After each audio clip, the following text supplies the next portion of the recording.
The countryside has a way of whispering memories. Some are soft like the brush of morning fog, and some weigh on your chest like the still heat of afternoon. For me, the countryside is not just a place I live, it is the story of how I became myself. It is the place where my heart learned to break and to mend, where my footsteps grew steady even when my world felt unsteady. My name is Lena, and I grew up in a small wooden house that sat between two endless rice fields and a line of old mango trees that creaked whenever the wind was restless. I lived with my grandmother because my parents worked in the city, too far, too busy, too complicated. I never blamed them, not even when nights felt long and my heart wished for more voices in the house. Grandma's voice was enough. So was the countryside's.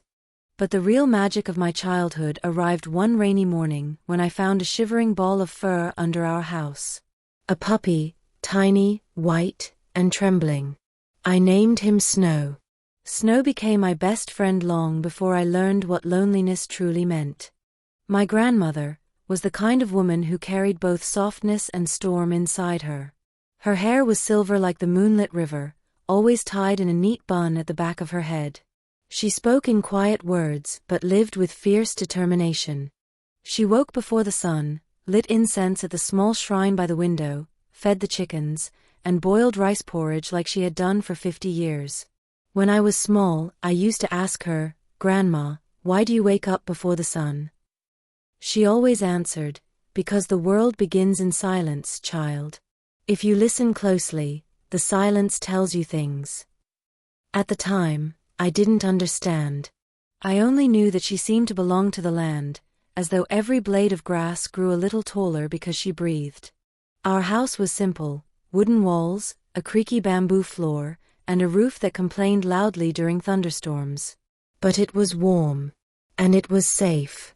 And it was ours.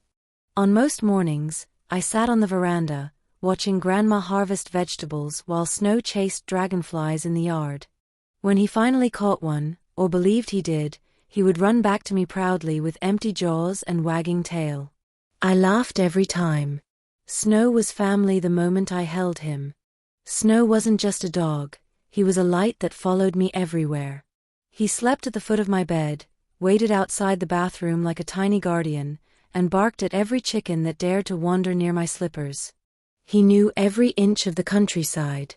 He knew which patch of grass hid the best smells, which tree gave the most shade in the afternoon, and which puddles were the perfect depth for splashing. When I cried, though I rarely admitted to it, Snow climbed onto my lap and pressed his forehead against my chest like he wanted to understand the shape of my sadness. Snow was my laughter. Snow was my courage. Snow was the friend who stayed even when I felt the world shrinking around me. Grandma would shake her head and say, "You spoil that dog too much, Lena."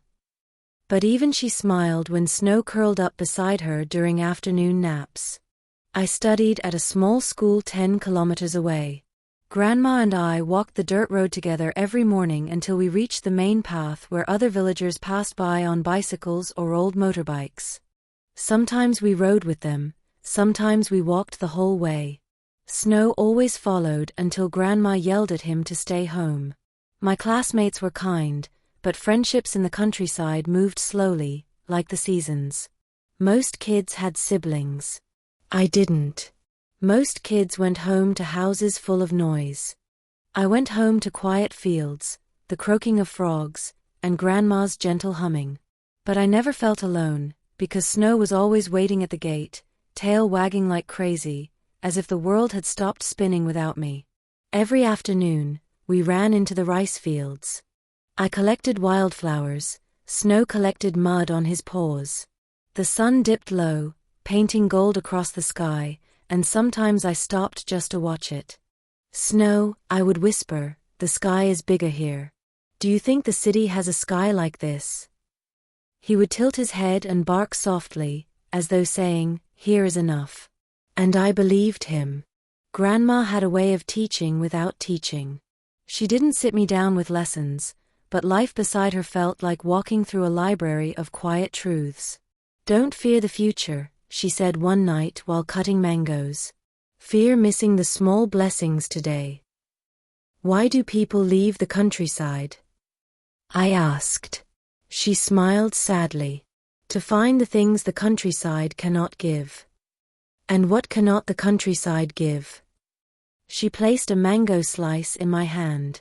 Dreams that are too big to fit in a small village. I looked around at the creaking roof, the tiny kitchen, the dirt under my toenails, Snow snoring softly beside the mat. Grandma, I whispered, do you think I have big dreams? You have a big heart, she answered. That is more important than any dream. Her words stayed with me longer than I knew they would. Countryside storms come without warning. One moment the air is still, the next, the sky collapses. I remember one evening when thunder cracked so loudly it felt like the sky had been torn open. The wind roared through the fields, bending the mango trees like they were bowing to an angry god. I was 12. Snow was 3. He was shaking under the bed. Grandma! I shouted, running into her room. The roof, there's water coming in. Grandma grabbed 2 buckets and a thick blanket. Storms test whether a home is strong, she said calmly. Come help me. We collected water leaking from the roof, spread the blanket under the biggest drip, and closed the shutters tightly. Rain hammered the house like it wanted to come inside. Snow whined. I wrapped him in my arms. It's okay, boy. I'm here. Grandma lit a small oil lamp. Its golden glow made the storm seem less terrifying. We are safe, she said, sitting beside me. Remember this, a strong heart is not a heart without fear. It is a heart that keeps beating even when fear is loud. I held Snow closer and whispered, then my heart is strong.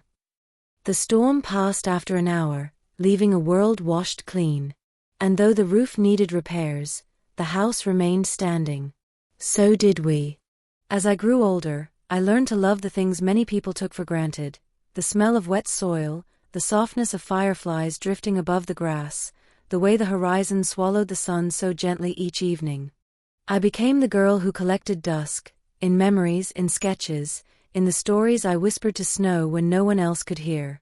But growing also meant realizing things change even when you want them to stay. The elder villagers grew older. My friends from school started talking about the city, the opportunities, the bright lights, the money. Some families left. Some never returned. Will we leave too? I asked Grandma one morning. She smiled as she washed vegetables by the well. Child, this land is where I was born, where your mother was born. I will leave only when the earth takes me back. I didn't understand the weight of her words then, but time would teach me soon enough. There was a hidden part of our land that only Snow and I knew about, a small clearing behind the mango grove where wildflowers grew in untidy colors and dragonflies danced without fear of being chased. This was my escape, my sanctuary, my secret. I built a tiny wooden seat there using old planks and rope. It leaned crookedly, but Snow liked sleeping under it, so I considered it perfect. Here I wrote in my journal, stories of imaginary worlds, sketches of the trees, dreams I was too shy to share. Snow, faithful as always, lay nearby, listening as though he understood every word. Do you think I'll ever go somewhere far away? I asked him once. Snow lifted his head and licked my hand. You're right, I said. Maybe not now. Maybe someday. The first big change arrived on a hot afternoon. I found Grandma sitting quietly on the veranda, holding a letter that had already been opened. Her expression was unreadable, the kind she wore only when something heavy weighed on her heart. What's wrong? I asked. She handed me the letter. It was from my mother.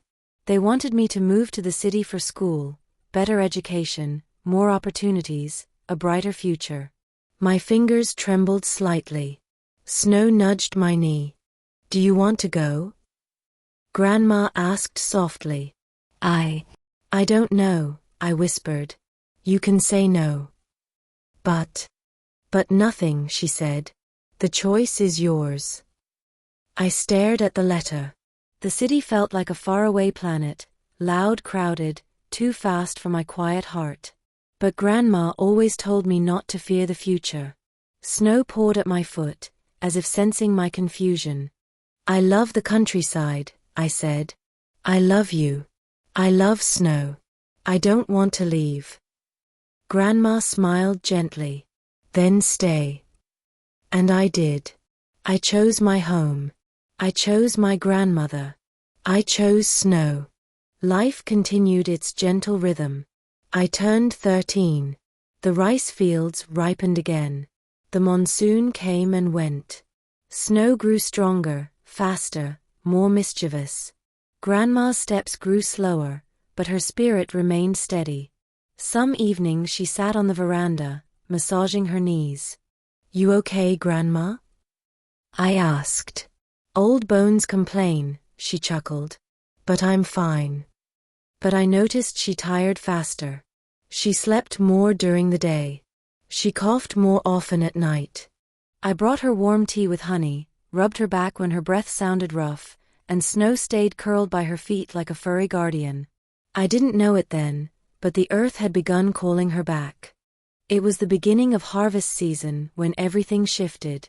The sky that morning was unusually pale. The wind felt different, sharper, restless. Snow barked at nothing. He paced around the house with his ears lowered, sensing something I couldn't see. I didn't understand why he was acting strange until I found Grandma still lying in bed long after sunrise. Grandma, I whispered, touching her hand. She opened her eyes slowly. Just tired today. But her voice was faint. Too faint. I rushed to boil porridge. Snow stayed beside her, whining. When I brought the bowl back, she could barely sit up. Lena, help me. Fear stabbed my chest. I helped her sit. Fed her small spoonfuls. Held her trembling hand. She smiled at me, a soft, fragile smile. You've grown so much, she whispered. You take care of everything. Don't say it like that, I choked. You're okay, Grandma. You're just tired. She touched my cheek. You are my sunshine. Snow whimpered. The wind howled through the boards of the house. Something inside me knew our world was changing.